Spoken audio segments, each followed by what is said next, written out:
The following program is presented by the Metropolitan Library Service Agency.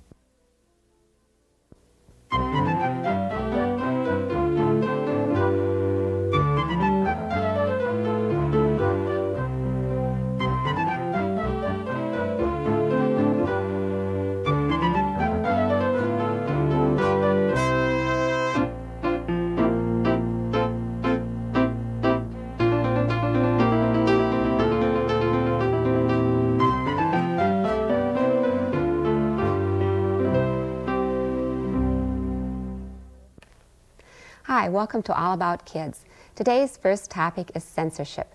Recently, 6 teenagers gathered at the North Regional Branch of the Minneapolis Public Library to talk about freedom of speech and censorship. These teenagers participated in a study circle process to compare their opinions about freedom of speech and to work through a challenging public issue.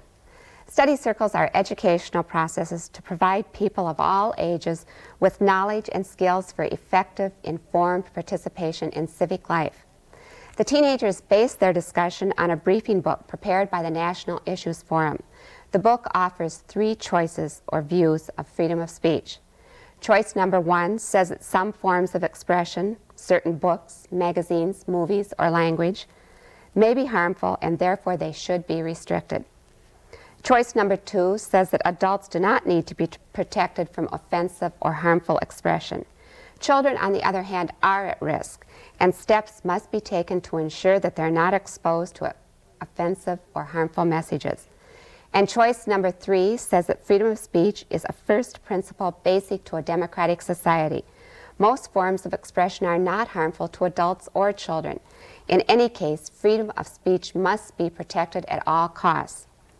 Participating in this study discussion about freedom of speech are Pam Miller, Duncan Svensson, Becky Lowry, Wanda Keller, Angel Burton, and Karen LaPont, 7th and 8th grade students at Webster Open School in Minneapolis. The moderator is Ross Corson of Metronet.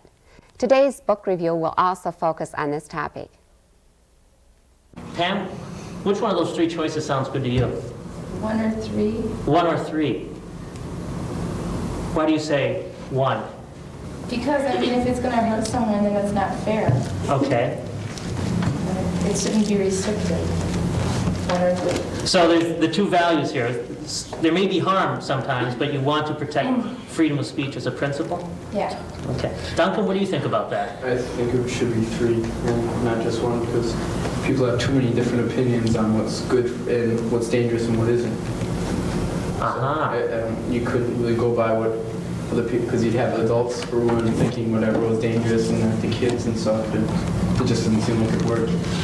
Okay, so you just shouldn't pursue things. Okay, so you're afraid that people are going to abuse restricting speech for their own purposes. Okay, Becky, what do you think?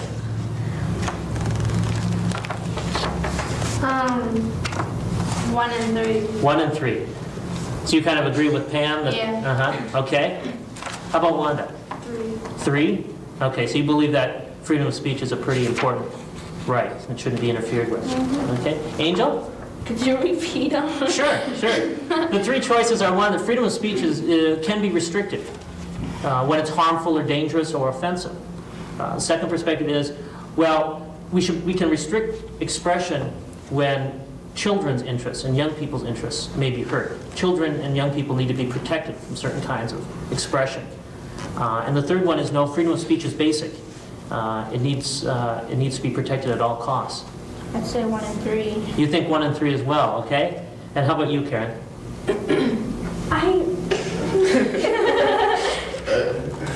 I think 3. 3, okay. Well, it sounds like we have some room to discuss here, since everybody isn't of the same opinion. Well, let's take a kind of a specific example and try to work through the issue and see at what point we would draw the line or want to draw the line in terms of what would be restricted. Say, let's say you had the director of the Minneapolis Public Library here today, okay? And let's say he was under pressure from a group in the community. And that group in the community had gone into North Regional Library here and had found some books that they didn't like. Maybe they were about some kind of controversial topic. Maybe and they didn't think that was proper to have on the bookshelves in the library. And he's under pressure. He's under pressure from this group to, they want to take it out of the library shelves. And that's a kind of restriction of freedom of speech, of intellectual freedom. If he were here today, if the director of the Minneapolis Public Library were here today and he was seeking your guidance in how to deal with this issue, what advice would you give to him? Karen, what kind of advice would you give to the library director if he were under that kind of pressure? Do you think he should do that? No, Okay. because everybody has, if they don't want to read the books, they don't have to read the books. Because some people, it might be handy for some people. The books might be handy for some people. And some people, they might not be. And if somebody needs this book, and these people are trying to tell them to take it off the shelf, and somebody needs the books, they won't be there because this man told them to take it off the shelves. Okay. How about you, Pam? You kind of felt some dual loyalty to the first option, to the third option. Would you think it would be all right for the library director to take the books off the shelf because a community group didn't like those books? No, because that's just one group. It could benefit people, but it could not. Okay. How about you, Becky? I don't think it would be fair if they just came in and said they wanted to take these books off the shelf, because like Karen said, some people might need them and some people, if they don't want them, they don't have to read them. Okay, so is this one issue where it's fairly clear cut that you would want to protect? How about the library director said, well, why don't we take it off the shelf so people your age can't get at it, but we'll put it under the counter, and if somebody really wants it, they can come and ask for it themselves. What do you think about that kind of option? That won't really be fair, because if they take it off the shelf, people will think they kept it off the shelf and they wouldn't know where to ask for it at. They think that they don't have it. They think that they maybe don't have it. It's not fair, because if our parents think that we're old enough to read them kind of books, then we can read them kind of books. It's not for a group of people to decide what kind of books we can and can't read. It's our parents' choice. For a lot of these people, I'm not saying all of them are, but a lot of them are kind of flaky with what they think is dangerous and stuff like that. And you don't want them dictating what you can have access to? Then they're going to go on to bigger and so-called better things. Okay. Wanda, what do you think about that? Would you think it would be all right to take the book off the shelf but put it under the counter or something? No, that doesn't sit well with you either. Okay. So this seems to be a fairly clear-cut one, where everyone agrees that freedom of speech and access to that kind of information should be protected. Okay? But let's talk about an example. There are some kinds of books, there are some kinds of magazines, there are some kinds of movies, music, language that, a lot of people find offensive. Not just a few flakes, but a lot of people find it offensive. And they say, why should we have to tolerate this? Especially when there's maybe some good reason to believe it's dangerous or harmful, that maybe it causes young people to commit suicide, or maybe it corrupts the morals of the public. There are those kinds of things that a lot of people find very offensive. What should we do about that? Should we just Forget them. Everybody has their own opinion, and they're not for TV shows. That's the parents' job. And in rock and roll music and cartoons. That's really stupid. For a parent to say that cartoons. Ewoks, what around with them? They swing our books all over the tree. Cartoons themselves they may be violent, but that's a parent's job to tell a kid that that's make believe. Let's hope that a kid's not going to try to act like Spider-Man. It's just a little bit dramatic. Well, they have And the kids know that they're cartoons, so like in G.I. Joe, they couldn't go and get a gun and start shooting people. No, they have. Look at that with the laser tag and all this other stuff. I know, but take a real gun. That's the parent's job to tell a kid that that's not real. It's the parents' job. Other people should just stay out. Because if the parents, it should be up to the parents, the government, or anybody else for that matter shouldn't get in it. Because most of the 1/3 of people are trying to restrict or whatever you call it, rock and roll music. I don't think myself that has effect on people. In here, they had a picture of 3 kids who were kind of committed suicide. They said it happened because they were listening to this rock and roll music that was called Shoot to Thrill. Do you think that's maybe true? No. Well, what if it were true? Would that be a reason to have a law that would say that kind of music I could? still don't like they were druggies. I mean, What do you say, Pam? I say no, because I mean, it's none of their business if we like it. The people that go around and say this don't think about how the other people feel about it. They just run it off because that's what they think, that it's bad. I mean, every generation I'm sure goes through this. I mean, like our parents now, how did they feel when they were younger? And I mean, Elvis Presley, the Beatles and stuff like that was in style. I mean, That was considered pretty wild in that time. yeah, and I'm sure people were killing themselves. I'm sure that's not why they're killing themselves. Maybe they're depressed or something, but rock and roll music is not. I'm sure something. The study circle participants were asked, whose responsibility is it to draw the line on what children and young people should be allowed to read, see, or hear? I don't think that it's a parent's choice neither to decide what we can and can't listen to. I think that if we think that music is bad for us, I mean, most of us, most people, most kids are smart enough to know that if music is bad enough. I mean, if you're feeling that you're going to commit suicide because you're listening to rock and roll music, I think that you should stop. Or talk to somebody. I mean, that's just a little bit wacko. Go to the counselor at our school, Rose. Yeah. I think it's the parents' job because they're the ones who are supposed to be responsible for you. And if you do manage to get yourself into trouble because of it, which I really don't think you would, but that they're the one who catch the flack for it, most of it, rather than you. And they had you. I mean, you're their kid, and maybe when you turn 18, you can do whatever you want, but you're their responsibility until you turn 18. But even if the parents say you can't listen to it, you're gonna listen to it and everything. You like the music. I mean, say you get a friend Yeah. whose parents say, oh yeah, you can do this, you can do that. I mean, then you know, you got your parents say, no, I want you to listen to this. I mean, you're only going to go over to your friend's house and say, oh, well, come on, let's listen to this, let's listen to that. I mean, and they're gonna listen to it. I mean, because probably both you and your friend gonna like it, and your parent and your friend's parents won't like it. Of course, you want something your parents don't like. I know it's. Do you suppose somebody might say that, well, precisely because of that, it should be outlawed? Yeah, somebody would say that. I don't think that would happen though. They would try it. If they Yeah. could succeed. There's probably too They many. could never hear it. There's a lot of parents out there who give their kids at least that much freedom to tell them what they can. There's listen more to. people that would want to keep rock and roll than get rid of them. You can't get rid of rock and roll. Do you think that you can come to, like, whether it be North Regional Library here or whether it be, say, to the downtown Minneapolis Public Library, that if you want to get, say, Alice Walker's Color Purple, is that, do you know that that's the kind of place that you can go and get that kind of book? Yeah. You did? Okay. And you found that it's downstairs? Okay. And do you think that's kind of important? That you can... Because it's a really good book. I don't see anything wrong with the book. I mean, there's some parts in the book where it's not appropriate for young children. So if it's not appropriate for young children, that's why it's in the adult section, not the children's section.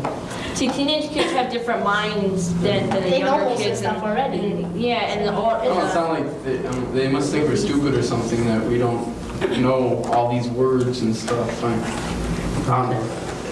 mean, among teenage kids who don't understand something, they'll usually go to ask a teacher or a parent or something, or they'll ask somebody what it means or something. I mean, I don't know. I just think that teenagers are more eager Deserve a and little bit more credit. yeah, for more what we eager know. and everything. And we want to get to know more things. You know, like as we're growing up. I mean, the little kids, you know, they want to learn how to ride a bike, and to get done and learn how to ride a bike, they're gonna want to learn how to drive a car and everything. I mean, they're gonna want to learn. I mean, they're gonna want to learn. I mean, so we're gonna teenage kids are gonna want to learn about everything. I mean, so they're gonna look in a book or something, to read a book about something. That's what the book says what? Yeah, to help us learn. Okay. And so trying to restrict your access to that runs against that whole principle. Okay. Well, kind of to wrap this up, why don't we maybe go around again? This time we'll go in reverse order. And again, think about these three choices and see, you know, after we've had this discussion, is your opinion somewhat different? The three choices again, the three perspectives is freedom of speech can and should be restricted when it's dangerous or harmful or too offensive. Okay? That is, freedom of speech can be can be sacrificed for other values. Another one says that, well, for adults and maybe for older teenagers, freedom of speech, freedom of expression, intellectual freedom should be protected. But for children, they need to be protected from some kinds of harmful messages, harmful images, and things like that. So there's a kind of a double standard. And then the third one is no, freedom of speech is an absolute basic right, and it must be protected at all costs, even if it sometimes means some people are offended, or even some people are hurt, or feel they are hurt. Those are the three choices again. Karen, where would you? 3. Free speech is a basic right. Okay. Angel? I say 3. 3. 1? 3. Okay. Becky? 3. Okay. 3. 3. Oh my! We've had some converts here. Well, what about you're saying that some children shouldn't be exposed to some things? The parents are going to decide that. You don't need some outsider coming in and saying, okay, this isn't good for you. Okay. It's the parent's obligation. It's the parent's obligation. A fancy word. I was going to try to listen to all these fancy words he's saying. Well, I thank you very much for having our discussion today in the study circle about freedom of speech, where to draw the line. This discussion has shown me at least that young people are thinking and expressing valid insights into important issues. Public libraries are the places to come when you want to find new children's books. Children's librarians are among the best sources to ask when you want to find just the right book for the right child. Katie Weiblen is here today from the Minneapolis Public Library to tell you about some of her new favorites. I'm here today to share with you some more books from the book list, Children's Books to Buy and Borrow, selected by the children's librarians of the metropolitan area. Do you know how many children's books are published every year? 2,500. With that overwhelming number, it may seem like a difficult task to select just the right book for the right child. Here are some guidelines to keep in mind when you're looking for a book for a child. Try to find a book with strong characters with whom children may identify.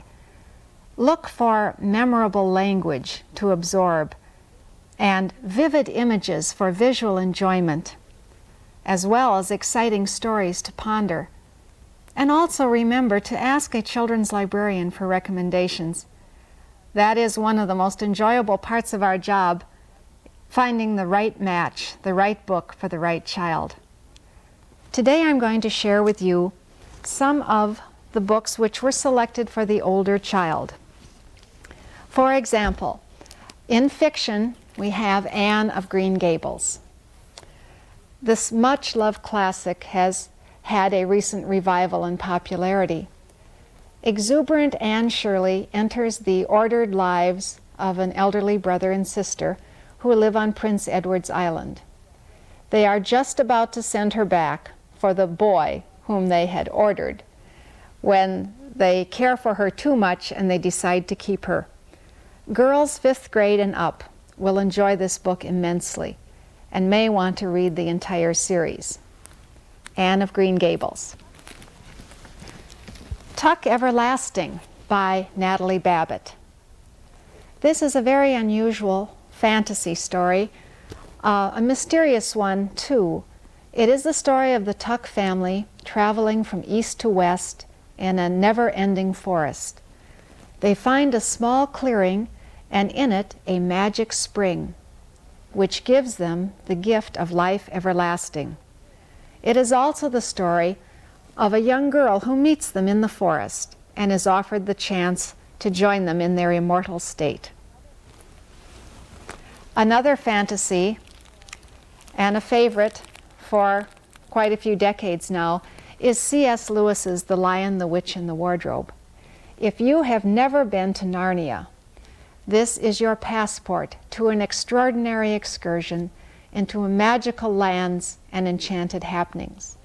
It is an allegory of good and evil, and may be read by adults as well as children. Highly recommended. C.S. Lewis's The Lion, the Witch, and the Wardrobe. Howl's Moving Castle by Diana Wynne Jones. This is an intricate, humorous, and puzzling tale. It almost defies synopsis. A fantastic plot which involves a black chimneyed castle which lurches around the countryside of Wales and England, and in it lives a young wizard named Howl. With him lives his fire dragon, Calcifer, and his young apprentice, Michael. Add to this bizarre tale young Sophie Hatter, a beautiful girl who has been turned into an ancient woman of 90 years by the Witch of the Waste. Well, how the witch and Howl meet their final confrontation is an example of thunderous magic, but it is the gentle love story which slowly evolves, the love between Sophie Hatter and Howl, which gives this book its warm and happy ending. This is an unforgettable book for the more sophisticated reader of fantasy. Where the Red Fern Grows by Wilson Rawls.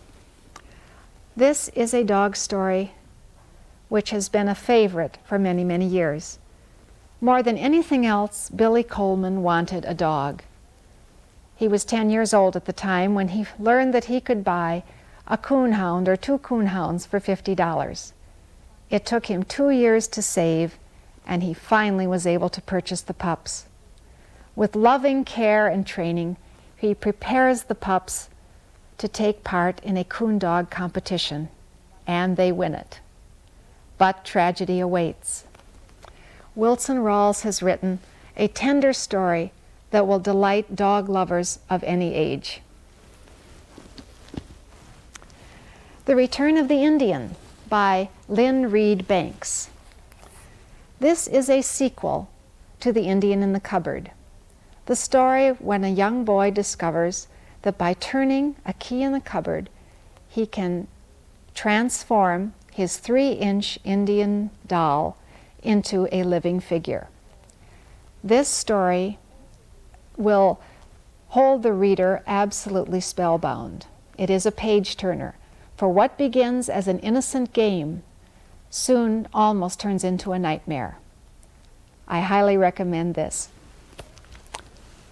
Anastasia, and this time Anastasia's chosen career. Anastasia Krupnik was created by author Lois Lowry, and this is now the 7th in the series. In this book, Anastasia is now 13, and as she describes herself, she is a big-nosed, skinny, bony, gross-haired, slump-shouldered, nearsighted freak of a person. Charm School and some interviews for jobs do give Anastasia a bit more poise, but they also bring her a host of new friends in Anastasia's chosen career. I'm now turning to some nonfiction books which appear on the list. These are books which are for all ages. All ages in a family would enjoy them. We have, first of all, Coco's Kitten by Dr. Francine Patterson. Readers of all ages will be fascinated by the amazing and well-documented account of how a gorilla named Coco learned to communicate by using hand and body gestures of the American Sign Language. This true experience of the gorilla's tender friendship with a kitten is well told with colored photographs and a readable text. This is really an unforgettable story. There are many versions of the Paul Bunyan legend, but this is the very first one where the author has used a lot of illustrations, and the author is none other than Stephen Kellogg. Stephen Kellogg wrote that he was fascinated by Paul Bunyan when he was a child, but he remembered being disappointed when he couldn't find an illustrated book that depicted the adventures of this extraordinary lumberjack. So when it was suggested that he do his own version of Paul Bunyan, he accepted it as a challenge with great enthusiasm. This is a wonderful picture book. Kellogg recounts the extraordinary feats that any lumberjack whose unusual size and strength could bring to a fantastic adventure. This title has been featured on the Reading Rainbow series. The New Kid on the Block, a collection of poetry by Jack Prelutsky. I'd like to share the title poem with you. There's a new kid on the block, and boy, that kid is tough. That new kid punches hard. That new kid plays real rough. That new kid's big and strong with muscles everywhere. That new kid tweaked my arm. That new kid pulled my hair. That new kid likes to fight and picks on all the guys. That new kid scares me some. That new kid's twice my size. That new kid stomped my toes. That new kid swiped my ball. That new kid's really bad. I don't care for her at all. A most unusual book, which was published this past year, is Giants of Land, Sea, Air, Past and Present. It is indeed a giant of a book, published by the Sierra Club. It discusses body size in the animal kingdom and depicts giants from past and present and shows how they compare in size. The giant whale runs on for 7 pages. I'll open it up so you can get some idea of the size as it's depicted in this book. This is a book which animal lovers of all ages in the family will find fascinating, because not only does it discuss size, but it discusses the diet, habitat, and behavior and lifespan of many fascinating animals.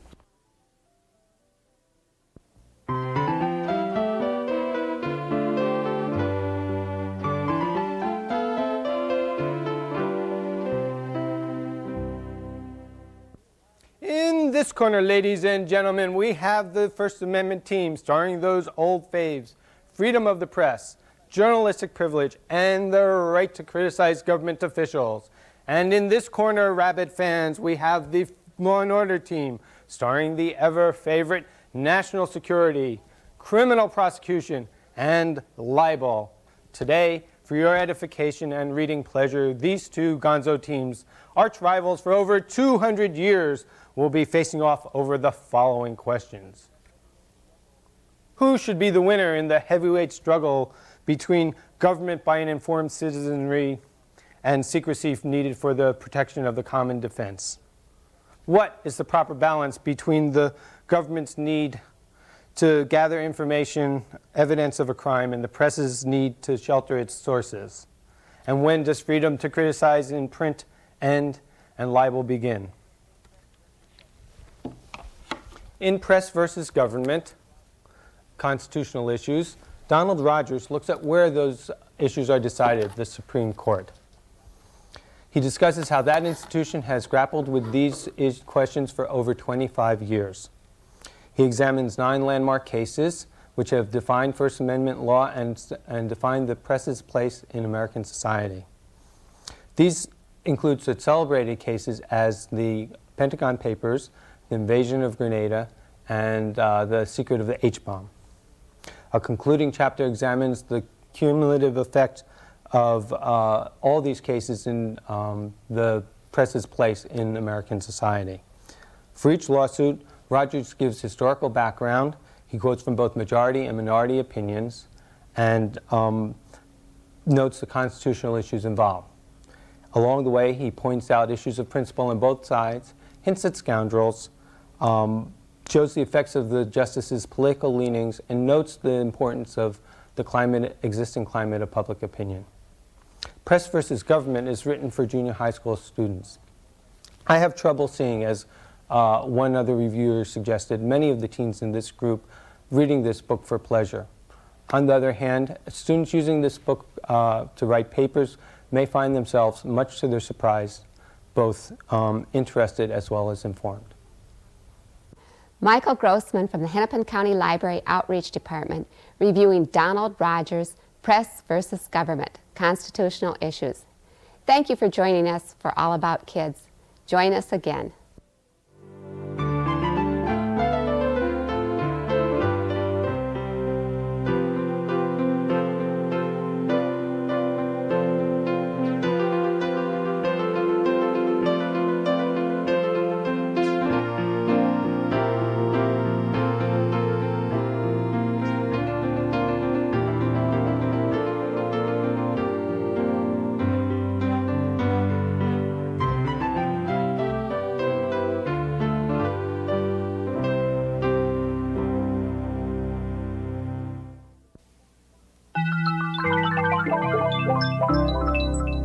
This has been a presentation of Hennepin County Library in conjunction with the Twin Cities Metropolitan Library Service Agency.